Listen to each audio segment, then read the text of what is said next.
What did the grape do when it got stepped on in the supermarket? It let out a little whine. Hey, shh. Welcome back to Not Another Needless Sequel, where we watch movies and propose unnecessary prequels, sequels, reboots, and remakes. My name is Kane. My co-host today is my bun in the great beyond, Kelsey. We practice monogamy. I do have a question for you, though. Now it seems like we set that up together, and I just want to say that we both just happened to say bun-related things. I only said monogamy to you Okay. because in response to your calling me a bun. But you had a question? Yeah, for along you. with that? Okay, what? Do you relish in the fact that I mustered the strength to catch up to you in writing amazing sequels? Damn. That one was pretty good. Yes! So if you can't tell, this week we saw what would happen if food was conscious in 2016's Sausage Party. So what do you think the story was? This main glizzy? No. Sure. A hot dog and basically just grocery food items learned that the great beyond is them dying via vicious murder and being eaten by the humans, and it's there, and one brave glizzy tries to prove it and stop them. Yeah, so when it starts off with you get a little song as they're introducing this grocery store. All the food items, I mean, like we just said, they're alive. It's like a Pixar movie. They are singing a song that is talking about their beliefs, and it's pretty on the nose in saying things like, we're certain that nothing bad happens in the great beyond. We can't stress enough that we know our beliefs are the right ones. Mm-hmm. And there's also, some fucked up parts in the song as well that just apply to everyone's individual beliefs, I guess, in the grocery store, which comes up later. But this movie is just filled to the brim with horrible jokes.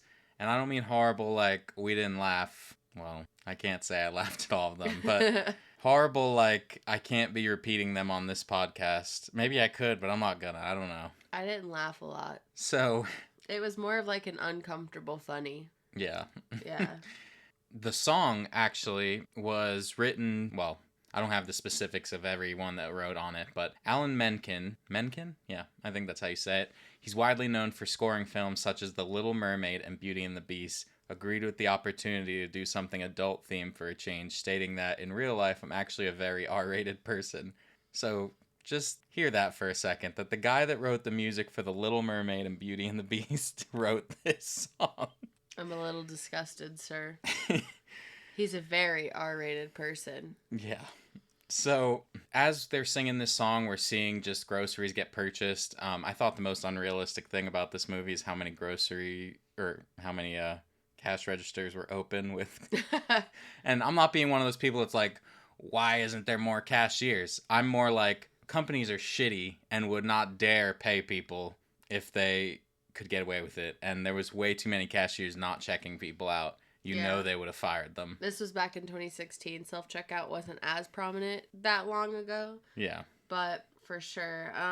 But in this scene, you see Honey Mustard get picked off the shelf. Honey Mustard is played by Danny McBride, so you can imagine what that's like. But he gets taken away, and then we kind of see our main characters that we'll be following, which is a hot dog and a bun. The hot dog's played by Seth Rogen. The bun is played by Kristen Wiig. There's a couple other hot dogs, one played by Jonah Hill, one played by Michael Cera. The buns don't really get too much play besides Brenda. Jonah Hill's name is Carl. Yeah. Cough, cough. Future reference. Okay. So they are getting put into a cart. Finally, it's the 4th of July, so they're super excited to be purchased because, again, they believe that they're going to the great beyond. It's like a play on heaven, it seems, like, or the afterlife, I guess would be a better way to say it. Not to mention, it seems that all the grocery store items are virgins and they're saving themselves for the great beyond. Like, we get... It seems like the great beyond is where their life begins. Yes. Because they don't expect to die. Mm-hmm. Yeah. And Frank and Brenda, they are like dating, I guess. I mean, they're both in fucking their separate packages, but they touch fingers because they're like excited and they can't wait, and that it becomes a thing where she's concerned about the fact that they touch fingers like they did something impure. But they finally get purchased, and they're getting purchased. They're put into a cart. They're also put into a cart with a douche, and I don't mean like a person that's a douche. I mean, they are, but I mean like an actual physical douche that I guess you can still buy in this grocery store. And it made me laugh when he got in the cart and they were like, "What are you?" And he's like, "I'm a fucking douche." Yeah, I actually have a comment about the douche. I think for me in that scene, you could tell like that he was gonna have a villain arc because of the way that he was treated. Yeah, yeah, definitely. I mean, he was mean. Like, one of the first lines he has, he walks up to a bag of potato chips and he's like, "Chips, nice to see you. And I would never lie to you, but you look fucking disgusting, bro. You gotta hit the gym or something." Yeah. And all the chip bags look like bloated and like puffy. I mean, I guess if you're somebody who eats a lot of chips all the time, that might happen to you. So that was what they were doing there. Anyway, the honey mustard that we saw get taken in the beginning gets returned. The guy fucking comes back and he grabbed the wrong mustard. Yeah, he wanted regular mustard, not honey mustard. Can I just trade it? Yeah, what fucking grocery store? You just gonna come in and trade it? No. Also, I'd never be like, "Oh, I got the wrong mustard." I'd be like, "Damn, guess I gotta eat this." Or Yeah, like, I'm not going I'm back. not going back for mustard. Yeah. I'll eat a dry glizzy before I go back for mustard. So the woman who has purchased our main characters grabs that same honey mustard that's been returned and puts him in the cart, and he has apparently learned a terrible truth that he's trying to tell everybody, that the great beyond is not real. The gods, they call the humans the gods. The gods are monsters and they're going to kill them, and that's what they're all celebrating. And he tries to kill himself. He tries to jump out of the fucking cart. And Frank. yeah, Frank tries to save him. Frank is the main glizzy, Seth Rogen. Mm-hmm. Frank tries to save him, and Brenda also grabs Frank to try and prevent him from falling out of the cart. They hit, like, it was one of them shitty carts with the fucked up wheel, and so they, like, hit Crash. a stop, and a bunch of the items fall out, including a bag of flour that makes it, like, smoke everywhere. And so when that cart crash happens and all the food's falling to the floor, the, like, carnage that you see after is a shot-for-shot homage to the beginning of Saving Private Ryan. I actually made a comment. I really liked the war scene of all of everything, like dying and so getting blown serious. up. It was so good. Yeah. Because it was in like black and white too. Yeah, and then I wanted to mention that fucking bitch that was shopping just started rolling her cart through that mess. It's one thing you drop something on the floor. Yeah, you don't have napkins nearby to clean. You have to tell somebody. Mm-hmm. But you witness food items get run over by her cart in the aftermath. So all that shit hits the floor, and she just rolls right through it and then goes to the front and is like, sorry. I feel like that's how people actually would be in real life. I mean, you're right. We don't really grocery shop, inside of the store. Yeah, but it's just ridiculous. But yeah, that, she gets up to the front and she's like, "Oh, yeah, I dropped a few items back there, except that douche. That wasn't mine." I also thought that the douche must have super strength to be able to lift the lid for, like, the garbage can lid, like, on his own. Yeah. So the douche ends up coming, all the items get cleaned up from the mess, with the exception of kind of our main characters, which I'm mostly just going to talk about Frank and Brenda. The point is, after this cart crash happens, half the shit gets cleaned up except for our main characters and thrown in the trash. The douche being one of those things that's thrown in the trash. He is able to get himself out of the trash, and he's in this, like, back... If you ever worked at a grocery store, you know what it looks like. It's just this back area where the trash goes. And he's, like, sees a juice box that was also in the trash that's ripped open. And it's such an upsetting scene of him deciding that because he's missing his liquid inside, he's going to fill himself up with this juice, and so he's drinking from this juice box, but the juice box is not being drunk like from the straw. It had like a hole in its crotch, and so he just is going to town on this juice box and squeezing it. I mean, it's... As the jukebox is yelling no. It is horrible. It is so upsetting to watch. And then he rips the juice box sticker off and plugs the cut on his Yes, side. and he's like, "I'm juicing up," and he's like getting steroids or something. Like, he's getting all buff, and he decides he's gonna go kill Frank for fucking up his life, because his whole goal in life was to be used by a woman. So Meanwhile, Frank and Brenda decide that they're going to try and get back into a package so that they can still be fresh and still go to the great beyond. But Frank is curious about what Honey Mustard said. He's like, hey, he said there wasn't a great beyond, and it talked to a guy named Firewater. And so he says, okay, we'll go back to our packages, but maybe let's go this way through the liquor aisle so I can talk to Firewater. Or I guess he keeps the Firewater thing under wraps that he's going to talk to them. I love that the liquor aisle is basically a giant rave. Yeah, so when they get to the liquor aisle, yeah, it's just everybody's fucking partying. They're like, why are they out of their boxes and stuff? And again, it's Frank and Brenda traveling, and with them they have a bagel and a lavage. I'm not sure what a lavage is, but they hate each other. And a taco, played by Salma Hayek. Well, the taco hasn't come up just yet. Oh. Yeah, they'll meet here in a little bit, because once they're at the liquor aisle, Frank is like, oh, hey, look, since we're near this Firewater's cave, like, I'm going to go talk to him. And Brenda and them are like, oh, I'm not doing that. I don't want to upset the gods anymore. We'll just go this way. And so he goes in there to talk to them, and that part fucking makes me laugh. Firewater tells a story. Whoa. Hold on. Before he gets to the story, I want to say the part that makes me laugh is that he tells him to look into his bag when he gets there. He's like, I have all the answers. It's in this bag. Just keep looking in. And Frank keeps leaning in. And when he when he gets in the bag, he like wraps it around him, and you can just hear his voice, and he says, guys, get out here, help me. Let's kill this prick. Someone hand me a blade. I'll gut this cocksucker. Like, he's just immediately so fucking violent and gonna kill him. And when Frank gets out, he's like, you're gonna kill me for asking a question? Anyway, you said he was telling a story. Firewater starts telling a story, and the things that he references is wild. So I just want to cut to the house for a second with the lady, because it cuts to the lady. Yeah, I guess I do need to probably bring that up outside. I kind of cut all that out. I just had a few comments on that scene. So it cuts to the lady's house, and basically she's murdering all of the food. Her name's not just Lady. Her name is Camille Toe. That It's makes listed in the sense. credits. Anyway, yeah. I have something to say about Camille Toe. First off, it's so wrong, but they have her pick her crotch, being like, man, I wish I had gotten that douche. Yeah, that was fun. And then the fact that she was setting up for her they call it Red, White, and Blue Day in this movie. The fact that she was setting up for her 4th of July party and just took tortilla chips and shredded some cheese and made microwave nachos. Well, I was wondering, wild. What is she doing? I don't know. What is she making? Because she dumps hot dogs onto the counter. She is heating up nachos, like you said. She's peeling potatoes. She threw some baby carrots in a bowl. She's opening wine. She's frying bacon. It's just, I think it was just a huge murder scene. But the point of all of that is the little glizzy that had Barry.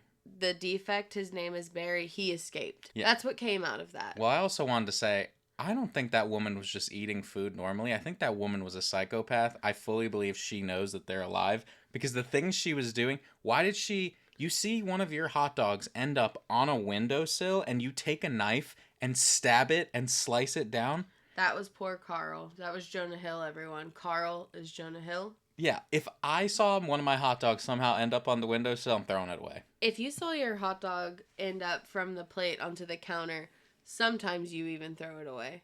Yeah. So, the point is, she was insane. Yeah. But yes, she was wild. That was him learning the truth, basically. Meanwhile, Firewater tells Frank the truth about the whole song that they sing in the beginning is made up by the non-perishables. So the non-perishables are Firewater, which is a... liquor. Yeah, some liquor. I think it was like Fireball. Yeah. Yeah. Twink, he's a Twinkie. And then Grits.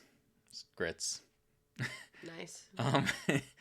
They made up this story because apparently it used to just be chaos in the grocery store where everyone was constantly in a panic because they knew the fucking truth that they were going to die and there was nothing they could do. But then he said, the aisle started changing the lyrics to fit their own views, which applies to what I was saying in the beginning, that there's some fucked up lines in there in the beginning. Mm-hmm. Apparently that's not always what it was.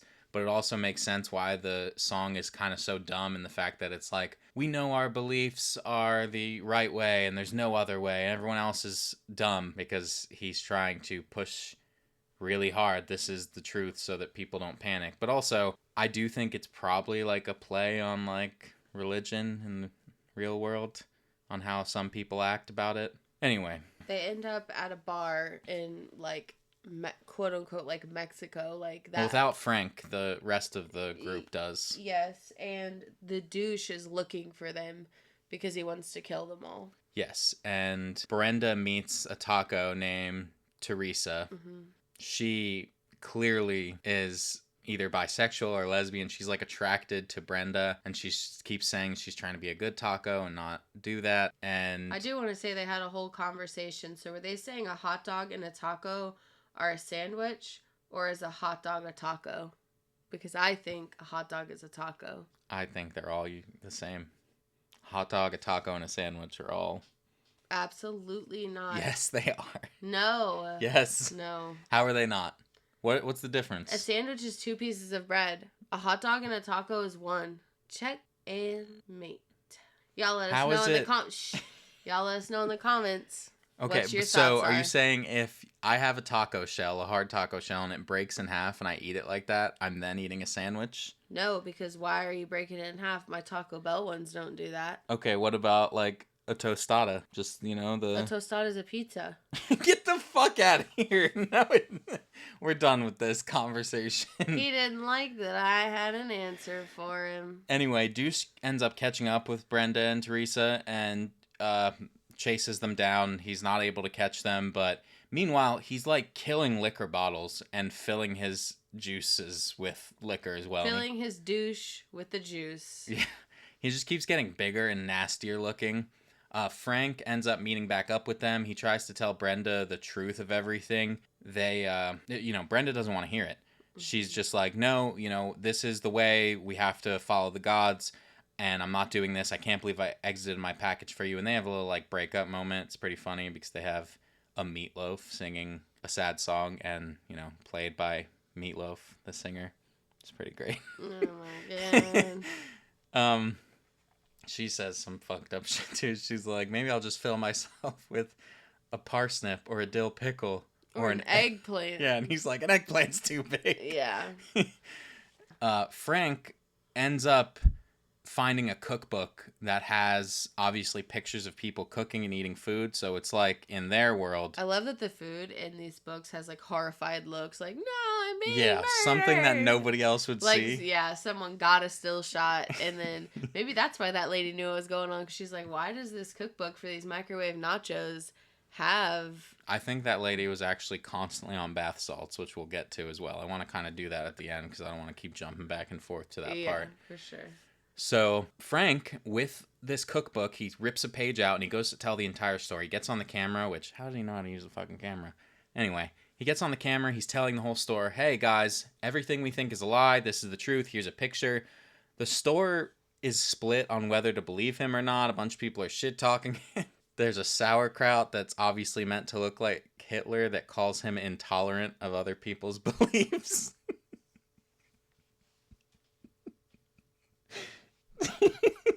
That part. Do you need a minute?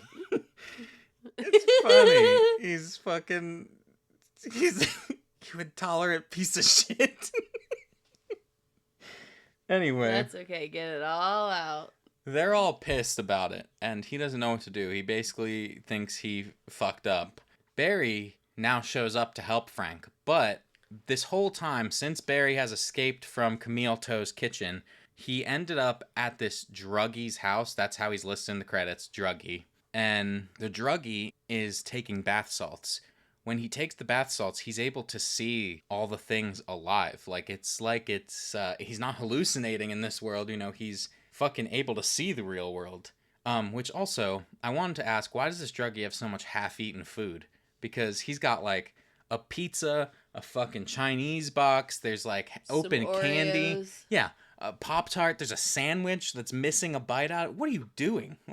He doesn't really know, but he kind of comes off the bath salts and tries to eat all of the food, and you end up finding out later that he accidentally murders himself by cutting his head off with an axe. Well, he drops the hot dog, goes down to get it, and knocks the boiling water on himself, and Barry grabs his shoelaces and pulls him, makes him hit the floor real hard, which causes this axe he had hanging up to cut his head off. And so when Barry shows up back at the grocery store, he has the fucking guy's head, which, why did they bring the head? I don't know how they all carried it, because they had Gum, who is a play on Stephen Hawking. Yeah, and a pizza that bitched about not having legs because he was like, "You ate my legs." And then the PB&J that had no crotch. Yeah. Meanwhile, like, all this shit I'm saying about how they even brought the head, they said they figured out how to drive the car, and so they didn't need to do this at all. While he was asleep, because the druggie falls asleep, and that's the whole thing why he wakes up and he's no longer high on bath salts, apparently. They could have just left. They chose murder. They did choose murder. Anyway, he gets there, he says, you have to inspire them, show them we can fight back. And they had brought bath salts with them. They, like, dip all these toothpicks with bath salts, and they shoot them into the grocery store at all the humans. And eventually it gets the humans fucking drugged, and they're seeing all the food alive. And they just start fighting it. I can tell you right now, if I was in a grocery store and everything started coming alive, I'm going to calmly leave. Yeah, I do want to make a comment, because it's just... Oh, newsflash, it's a big murder fest. So, but the most horrifying murder of them all is there's this guy, and they end up pinning him down. It's the first person they kill. Yes. And a bottle of cola and a package of Mentos commit suicide and basically drown and explode this man. It's awful. It is absolutely horrifying. I mean, they're killing a lot of them. They put a bunch of them in the freezer. It shows them frozen and dead in there. But they're having a full-out war. Fucking one of the cashiers picks up that half-eaten sandwich from the druggie's house and bites it. And eats the bottom half of that guy. That is a sandwich from the floor. The sandwich doesn't make it. She didn't know it was a floor sandwich. She picked him off the floor.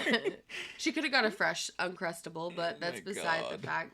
I think during all of this, too, you see the douche come out, and he is extremely, like, roided up. He drank a ton of energy drinks, and he decides to take over the grocery store manager, employee, and control him. Ratatouille How does style. he do that, you all ask? The douche enters his buttholes. His buttholes, and grabs his Scrotum. testicles. His scrotum. Yeah, like I said, as Ratatouille. a driver. And tries to kill Frank and... Yeah, and they kill the fucking grocery store manager by knocking a cart into him with propane on it, and they light it as it's going by, and it goes into the sky and explodes. And his eyeball and a bunch of his blood just rains down into the grocery store. Like... And how do they celebrate this victory for them? Wait.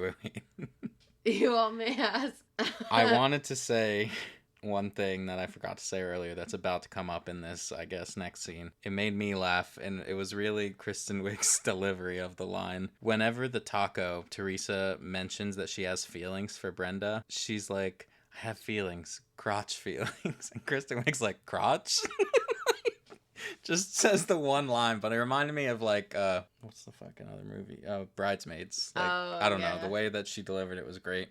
But she, at that time, is like, what we want doesn't matter. We can't disobey the gods. But anyway. I would just like, before we talk about this next scene for 0.5 seconds, your time plot here, like, to give us the play-by-play says, and I quote, unfortunate celebration. Yes, it's an unfortunate scene. It makes me think of that meme of Nancy Pelosi. She's like, I'm not even going to say good morning because it certainly is not.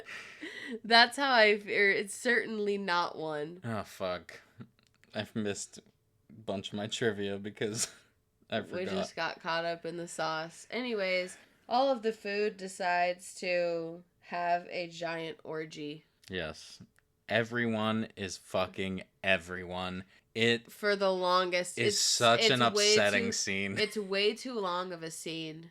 So many things that you see happen are beyond any sex scene I've ever seen in a movie ever. I mean, I can't even talk about it much more. That's it. So then there's the last scene of the movie in which Firewater tells him that they're actually just fictional characters played by actors. And then Gum builds a time portal that they jump through. Yes. Or a dimension portal, not a time portal, like a interdimensional travel portal. And end scene. Yes, and that's the end of the movie. Now, before we get to the end, I have two pieces of trivia that I wanted to talk about at the end, but then one I missed that I'm just going to go back to.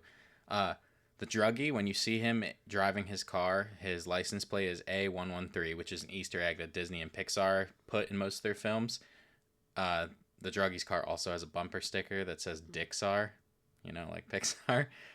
And A113 is an inside joke in media developed by the alumni of California Institute of Arts, referring to a classroom used by graphic design and character animation students.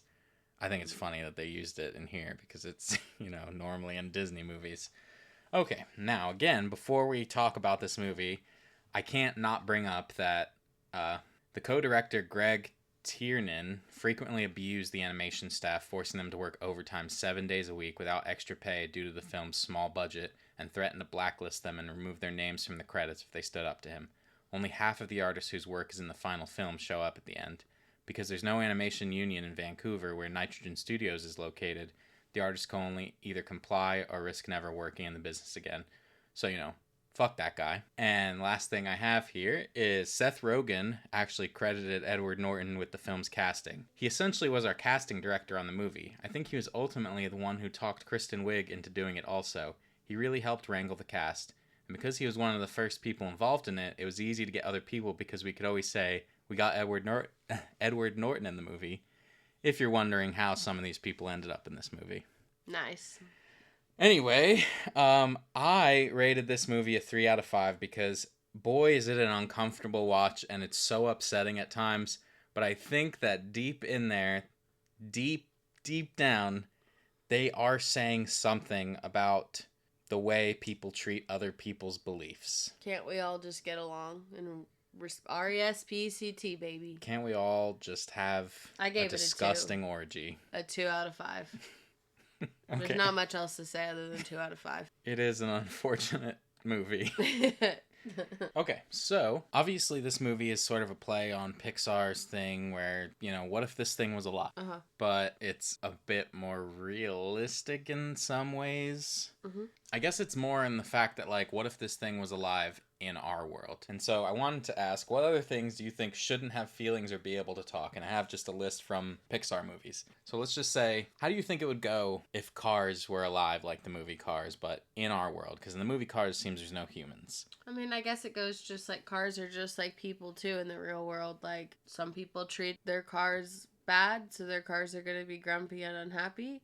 And kill themselves. And thus killing the people. And then some people really take care of their cars and like their cars. Some people be hotboxing their cars with toots, making the car miserable. They be tootin'. Toot toot. I think Cars would hate it. I think they'd be just as upset as... I don't know, they did a movie, Cars, and they seemed to enjoy it. Yeah, but they didn't have humans. My name is Tomater, but without the tuh. They didn't have humans, that's the difference. Kids' toys... Kids are awful. It'd be the scene in Toy Story 3 where they go to the preschool and the kids are just in the one room, the preschoolers, I think. Because remember, they're in the first grade room or something. The first graders are gentle. And then they go to the preschool room and they're ripping heads off and biting shit. Yeah. It'd pretty much be that all the time. Mm-hmm. Or fucking Sid from the first one. Yeah. Okay, we're in agreement there.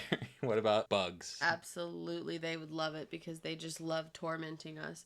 They love growing big and tormenting us and scaring us. I think that they would rise up against us. Yeah, that's what I just said. Because they would know, that motherfucker stepped on my sister. Yeah, and you know what would rule them all is those giant Australian spiders. No, because they can't eat a bunch of the small ones. It'd be something smaller.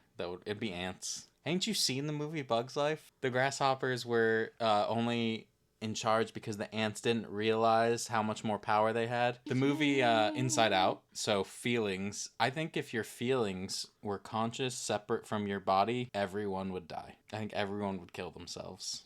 Yeah. I don't think they could. I think it's too much in your brain. You would lose your fucking mind. I think that part of it too with how we live, people would be judged way more than they are because you can internalize a lot of those feelings and nobody will ever know what you are feeling. And then if you're feeling anxious or scared or whatever and you're not supposed to be, people would be like, I don't want you doing that to me. I'm trying to think of a profession where that would be bad. Like a firefighter, they're fighting a fire and they are scared and anxious but also feeling brave, and people were like, I don't want somebody who's scared to do their job, trying to save me. You know what I'm saying? If other people could see your feelings were alive, Yes, if other Yeah. people and could actively see which of those feelings you were feeling in the moment, Yeah. I think that I mean, that would be a problem. there And would be like apprehension. it would cause like Yeah. divorce, murder, just it would cause so many things. Yeah, like imagine if you're like in a fight with your spouse and then like anger comes up and then I don't know what else would exist, but you know what I'm saying. Yeah. Well, the last one is fish, and I think that would just be pretty similar to Bugs. well, I was gonna say the grocery store. I mean, I think Finding Nemo kind of did a good job of showing their interaction with humans, whereas a lot of those Yeah. other ones that I mentioned. I think an octopus would rule. So, Sausage Party Foodtopia releases July 11th, and I read just the tagline or synopsis of it, but it didn't really give me any information. Obviously, it's not out yet. I haven't watched any trailers, so I didn't write anything based off that. But after you, So I named mine Sausage Party 2, Electric Boogaloo. I told you.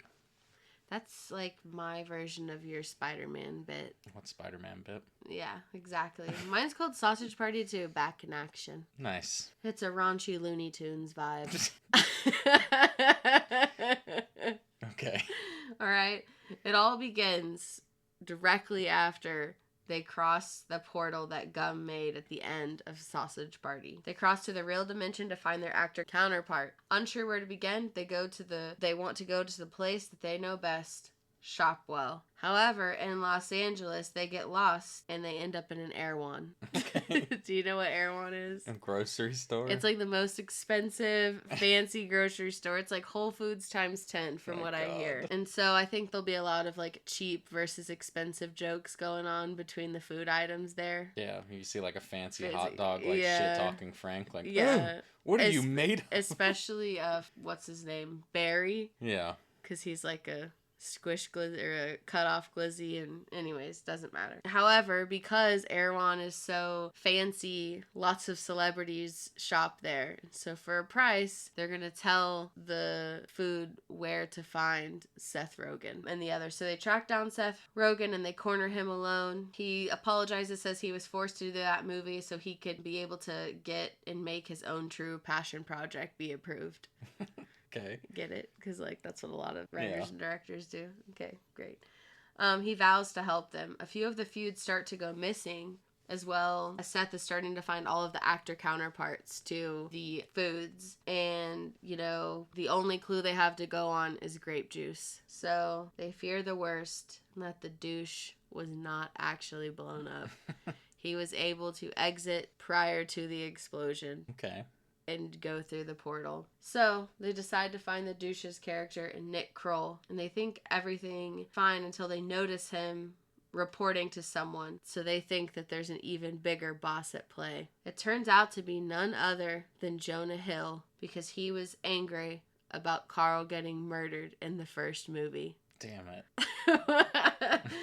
So the gang and actors must rally together to defeat Jonah and Nick, and Jonah and Nick are being controlled by their animated counterparts. Okay. I think you know how. Up their ass and grabbing their scrotum. I said this was a raunchy Looney Tunes. But After Jonah Hill has a hot dog up his ass. yeah, after a long and like imagine Kari's gonna have like a bandage on. Ugh. Anyways, it doesn't matter.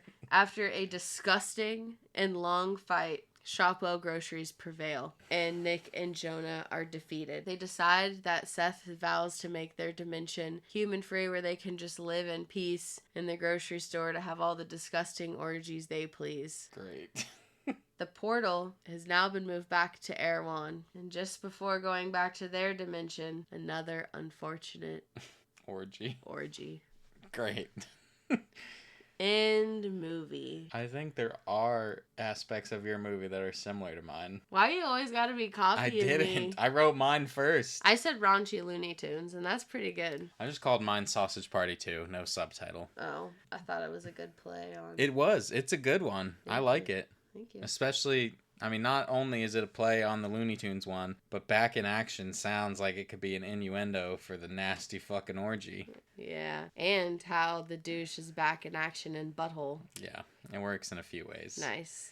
Imagine how dirty he was because you know he wasn't clean. I'm just going to stop you right there. All right, cool. The movie opens right where we last left off, with the group heading through the portal together. As they emerge on the other side expecting to see the real world, they are all separated and confused as their points of view have drastically changed. Entering the portal didn't bring the food into the real world. It swapped their minds with their real-life counterparts. Oh, we got a Freaky Friday going on. As revealed at the end of the last movie, the food is freaking out and unsure how to navigate the situation as we pan around to each person seeing their own situation. Meanwhile, Seth Rogen, Kristen Wiig, Michael Cera, Bill Hader, Salma Hayek, Edward Norton, Craig Robinson, David Krumholtz, and anyone else I'm forgetting have found their consciousness now inside of cartoon food. You forgot Jonah Hill. He's dead, and I wasn't bringing him back because Jonah Hill's apparently a weirdo. Oh. Not Nick Kroll either? I'll bring him back in a different way. Oh, okay. The douche is not dead. Anyway, they find themselves now inside of this cartoon food with an exploded portal in front of them. They don't believe it at first and swear they're on drugs until they realize it's all real and they have to find a way back home. Meanwhile, in the real world, the food continues to struggle navigating the real world, but slowly start to find one another until Frank meets Danny McBride and Nick Kroll, who begin to realize how weird he's acting. When Frank comes clean to them, they assume he's playing a prank until the rest of the group gets together and they see that they're all being weird. They try and come up with a plan to return, but with no idea how to approach the situation, they panic. On the food side, the actors recall a deleted scene of a pixie stick candy being able to grant wishes and begin the hunt for one. When they reach the pixie stick, played by Rose Byrne, You're obsessed with Rose Byrne. They are told they must use a spell to communicate with the other side and convince the food to write a sequel that gets them out of there, or else they will be stuck forever. They cast the spell to communicate with the other side and explain it to them. Pixie Stick tells the group once they have explained what's going on, they must return to the portal and she will keep the spell going to communicate with them. When everyone is in position and Frank is attempting to write the sequel, it turns out it's a trap by Pixie Stick to switch places with the real Rose Byrne by tricking Frank into writing that into the sequel. Real life Rose Byrne has also been tricked and is in on it, being supportive since she was not invited to be in the first movie. Aw, ugly duckling. The actors have to fight off Pixie Stick while Rose Byrne attacks the food in the real world, trying to write her part into the script. Frank can't think of an ending, which almost costs them their battle until he communicates with Seth Rogen, and Seth reveals a secret ending he has always wanted to do in a movie but has avoided. The script is complete and the food and the actors go back to their bodies. When everyone asks what the ending was, both Seth and Frank say they can't tell. A post-credit scene shows the ending, which is Seth Rogen swearing off weed and going completely sober. Everyone laughs it off as the worst ending. I liked it. Thank you. I liked the Pixie Stick. It's very well thought out. I think we both did some interesting things. Yeah. Would yours also be raunchy? I mean, yeah, I just, I was going to avoid the orgy at the end. If anything, maybe a joke where the actors, the real life actors are like, should we? And they're like, no, get the fuck off of me. Yeah. Well, you went real people. I didn't include the actors in my orgy, just the grocery items at the Air One. Yeah. The Air One was like, I'm going slumming, boys. Anyway, thank you so much for listening. We do so appreciate it. If you want to talk movies with us, you can find us on TikTok, Instagram, Letterboxd, Threads, and Twitter. We are NansPod everywhere. If you'd like to vote on whose sequel idea was the best, come by our YouTube channel for the polls, or let us know your idea across our socials with a comment, tweet, or you can reach us at needlesssequel@gmail.com. Links, as always, will be wherever you are listening. If you wouldn't mind, share a show with someone, leave us a review, and come back for more. We'd love to have you and hear what we can do to improve. Next week, we're watching Sweeney Todd, the Demon Barber of Fleet Street on Paramount+. Ooh, Fleet Street. All right, take care of yourselves. We'll see you next week. And remember, what we want doesn't matter. We can't disobey the gods. Bye.